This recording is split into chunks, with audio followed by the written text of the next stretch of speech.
महाराष्ट्र की राजनीति में एक अलग ही महाभारत हो रही है। लोकसभा चुनाव से पहले एकनाथ शिंदे और उद्धव ठाकरे आमने सामने हैं। दोनों गुटों की तरफ से एक दूसरे पर खूब बयानबाजी हो रही है। ठाकरे गुट में एकनाथ शिंदे की तरफ से की गई 2022 वाली बगावत की टीस आज भी भरी पड़ी है, तो वहीं शिंदे गुट ने असली शिवसेना हासिल कर ठाकरे को और ज्यादा टेंशन दी थी।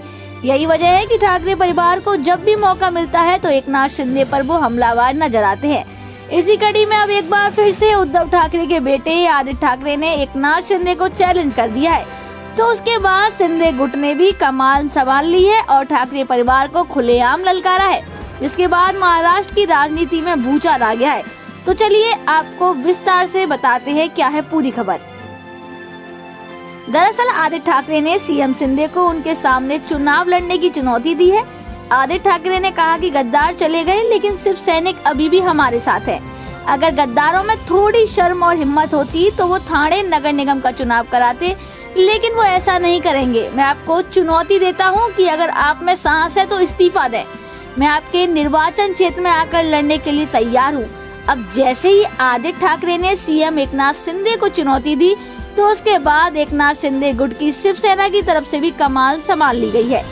खुलकर ठाकरे परिवार को उन्होंने ललकार दिया है। आपको बता दें कि शिंदे की पार्टी के यूथ विंग युवा सेना ने ठाणे जिले में कमान संभाल ली है और युवा सेना के अध्यक्ष पूर्वेश सरनायक ने आदित्य ठाकरे को जवाब देते हुए कहा कि पहले उनको अपने नेताओं की रिस्पेक्ट करनी चाहिए। सीएम शिंदे को चुनौती देने के लिए बहुत छोटे हैं। अच्छा होगा कि वो सीएम की चुनौती देने के बजाय अपने घर पर ध्यान दें। बता दें कि पूर्वेश सरनाई के एक वक्त आदित्य ठाकरे के बेहद करीबी हुआ करते थे। जब 2019 में आदित्य राजनीति में आए थे तब पूर्व में ही उसमें सबसे अहम भूमिका निभाई थी। ऐसे में अब की आदित्य ठाकरे और उद्धव ठाकरे की शिवसेना के लिए राह आसान नहीं होने वाली है, क्योंकि 2019 वाली बात अब इस पार्टी में नहीं रही। अब शिवसेना दो गुटों में बटी हुई है और ठाकरे के करीबियों ने भी उनसे दूरी बना ली है। ऐसे में 2024 लोकसभा चुनाव में हालात बदले हुए नजर आ रहे हैं। यही वजह है कि शिंदे और ठाकरे आमने सामने हैं और दोनों तरफ से जमकर तीखा वार पलटवार हो रहा है। गौरतलब है कि 2019 में बीजेपी के साथ गठबंधन में चुनाव लड़ने वाली शिवसेना ने 48 में से 22 सीटों पर चुनाव लड़ा, जिसमें 18 सीटों पर उसमें जीत हासिल की थी, लेकिन तब शिवसेना अविभाजित थी।